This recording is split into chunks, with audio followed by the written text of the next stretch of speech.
Smith Nephew is a medical device company. We operate in 100 markets around the world. And closest to the customer is the sales rep.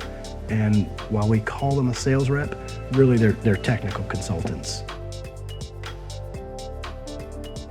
It's an issue of trust.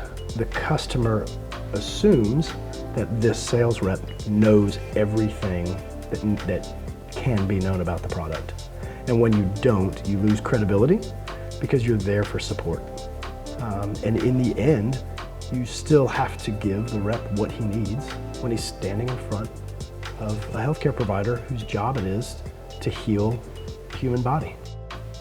We had a vision of bringing together all of our communications channels into an enterprise CMS. We wanted to build this app in the CMS we already used, and we're not reproducing efforts. So we needed an agency that understood intuitively the complexity of IT, the complexity of the need of marketing, tremendous behavioral change in the sales force, a business change to get us there, and of course, scalability. So we needed to work with an agency who could accommodate that. So I think it's fair to say that the problem itself is complex. There are many moving parts to it. You've got user needs from the sales reps, you've got business needs around efficiency, and you're going to have tech challenges ahead of you as well, with emergent behaviors that you can't predict from the outset. In addition to that, you have marketing strategy, you have sales strategy, and the way that they operate.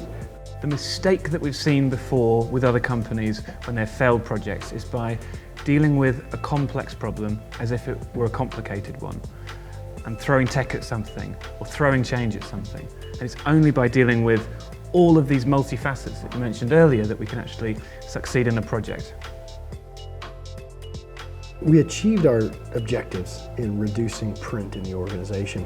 In terms of the users, it achieved its objective. Sales reps now have access in these, in the basement of a hospital, so that if a surgeon wants to know an obscure fact, the sales rep has it. When a member of our organization has a new version of a document, they create it, they get all the sign-offs and approvals in our regulated industry, and they upload it once, and it's published across multiple platforms at the same time.